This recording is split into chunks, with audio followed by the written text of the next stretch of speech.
Charlotte's Compass is an exploration of the human condition.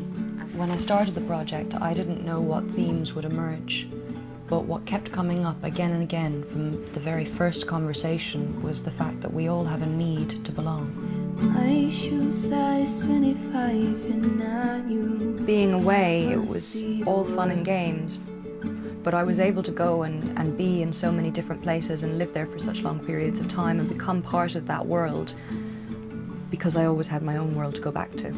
And that was never far from my mind.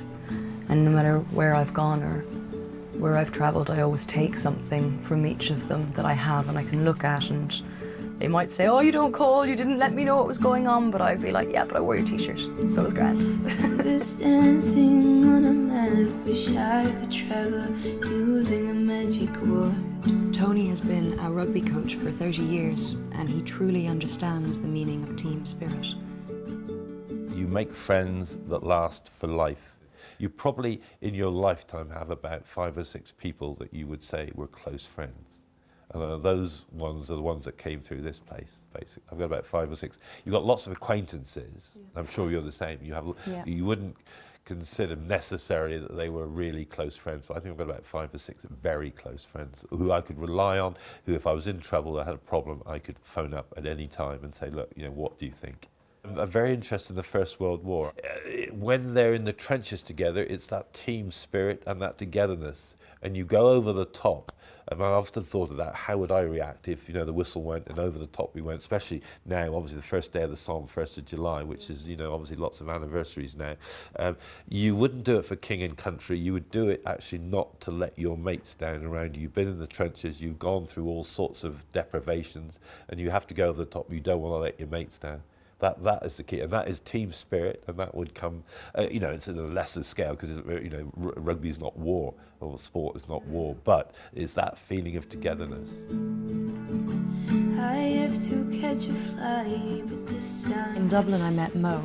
She's an artist, a comedian and a therapist, and she gave me a very different understanding of what it means to belong. I don't know, what are the other elements that are fulfilling in life? The other things that are important? Yeah, I'm fulfilled. I'm trying to find all the ingredients and I'm going to go make a cake. Yeah, what are fulfilling? I've had some really rough times in life. Really? And I just take pleasure from kind of small things. I mean, I don't think there's such a thing as being happy all the time. I don't believe it's possible. I was adopted, and I was adopted into quite a challenging family. What age were you when you were adopted? Baby. Yeah. So that's an ongoing kind of sadness into a family with what was my your dad. mom like? Or Yeah, she had her own problems. She had problems as well, yeah, so she had her stuff.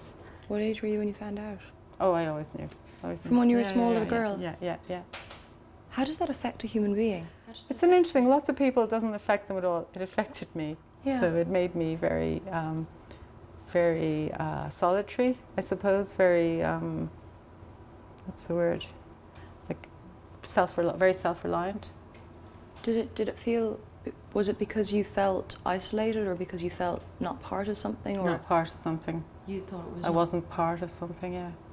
And I read a great description by Jeanette Winterson recently. You love I don't her. know her, yeah. Where she wrote a book called Why Be Happy When You Could Be Normal, which is about her adoption. And she said for adopted people, it's like they arrive at a play after curtains up. So they arrive into a family when the play's already begun. And I thought that's absolutely it, because, when you look at, I'm a therapist as well, so when you look at family systems, you look back at generations to look and see what the patterns are. Yeah. But if you just come down and you land in the middle of a system, what's gone before does affect you, but it isn't your story, and it's quite an interesting thing to think about.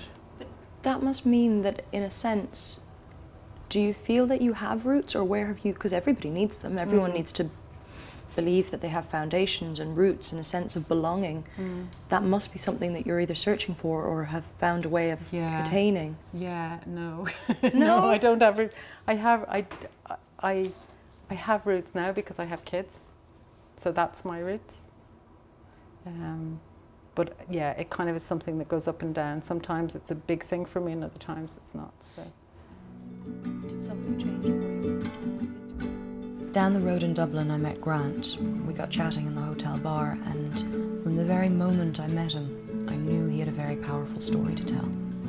My grandfather, he was in the military, and when I was very young, he taught me how to shoot. I've always had an inkling that that's what I wanted to do. From the age of 10, I think 10 and a half, I joined an army cadet force, because I was very keen.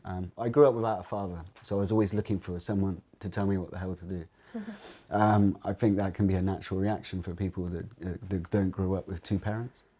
So it became a natural progression from finishing school to then just sign up and go into the military, because I didn't have anybody else to tell me any other direction. Can I ask you about what it was like when you're actually there on the ground in these different places?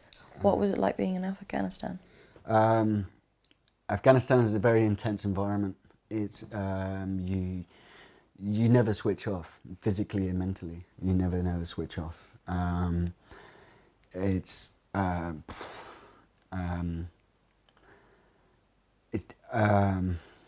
to put it into words? Don't know. The only thing you've got around you that really protects you is the person next to you. Okay. The buddy system which you have in the military is the most essential thing to everything around you, because What is that? I didn't know that it existed. buddy is, so if I have a section, I was a section commander, I have 8 to 12 people in my section, they're all my responsibility. The buddy system is something that's employed from the minute go. It's looking after one another. So I look after you, you look after me. Absolutely, with everything to do with looking after each other. Now, if I can look after you, you can look after me. I can also share that same experience with somebody else. So, for example, if you left and you were sick and went on leave or something, then I would be teamed up with somebody else, and that person would live in my shell scrape or work with me on a project, or depending what the situation is. So I know your job, you know my job, we know his job, everybody knows each other's jobs. So you're constantly looking after each other. It's like having a best mate with you all of the time. But do you genuinely trust each other and believe that 100%. that person's... 100%? Really? Because we've had exactly the same training. And what happens if you don't get along with a person, or do you just get along? You do. You just get along. Everybody does. No, not everybody gets along. People fall out. But being within the military, we use, obviously being British as well, we use a lot of sarcasm. If something's a really bad situation, we can quite quickly make a joke of it, which makes it easier.